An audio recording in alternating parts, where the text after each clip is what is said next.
There are a few things that all of us need. We all need air to breathe. We need clean water to drink. We need food to eat. We need shelter and love. You know, love is great too. And we all need a safe place to pee. Yeah? As a trans person who doesn't fit neatly into the gender binary, if I could change the world tomorrow to make it easier for me to navigate, the very first thing I would do is blink and create single-stall, gender-neutral bathrooms in all public places.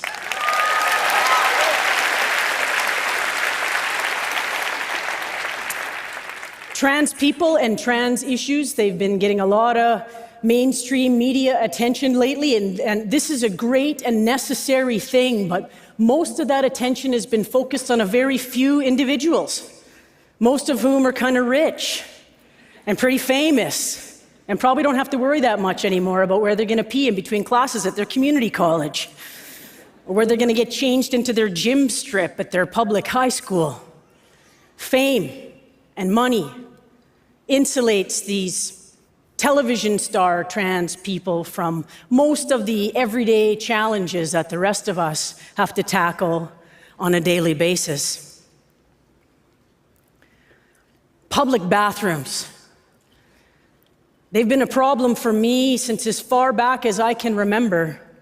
First, when I was just a little baby tomboy, and then later as a masculine-appearing, predominantly estrogen-based organism.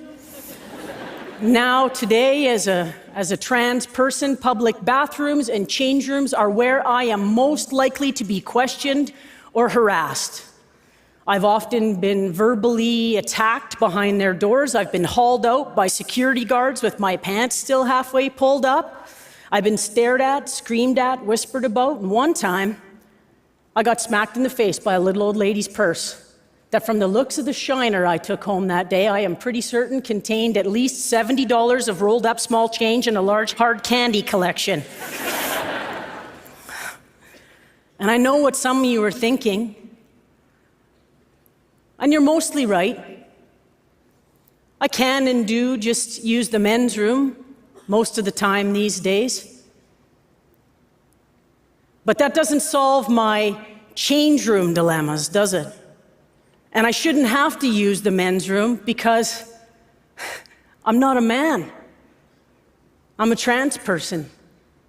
And now we got these fear-mongering politicians that keep trying to pass these bathroom bills. Have you heard about these? They try to legislate to try and force people like myself to use the bathroom that they deem most appropriate according to the gender I was assigned at birth. And if these politicians ever get their way in Arizona or California or Florida or just last week in Houston, Texas or Ottawa, well then using the men's room will not be a legal option for me either.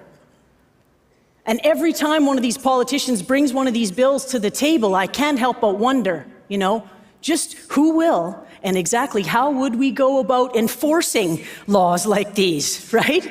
Panty checks? Really? So genital inspections outside of bath change rooms at public pools?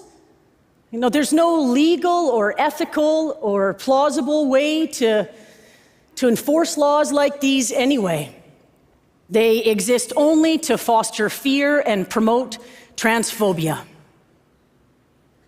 They don't make anyone safer, but they do for sure make the world more dangerous for some of us.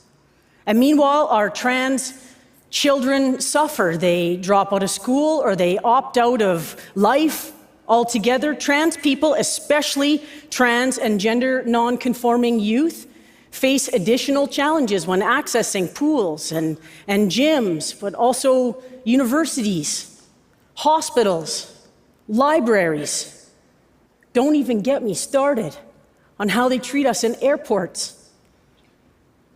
If we don't move now to make sure that these places are truly open and accessible to everyone, then we just need to get honest and quit calling them public places. We need to just admit that they are really only open for people who fit neatly into one of two gender boxes, which I do not. I never have. And this starts very early. I know a little girl, she's the daughter of a friend of mine. She's a self-identified tomboy. I'm talking about cowboy boots and Caterpillar yellow toy trucks and bug jars, the whole 9 yards. One time I asked her what her favorite color was, she told me camouflage. Yeah? So that awesome little kid, she came home from school last October from her half day of preschool with soggy pants on because the other kids at school were harassing her when she tried to use the girls' bathroom. And the teacher had already instructed her to stay out of the boys' bathroom. And she had drank 2 glasses of that red juice at the Halloween party. And I mean, who can resist that red juice, right? It's so good. And she couldn't hold her pee any longer.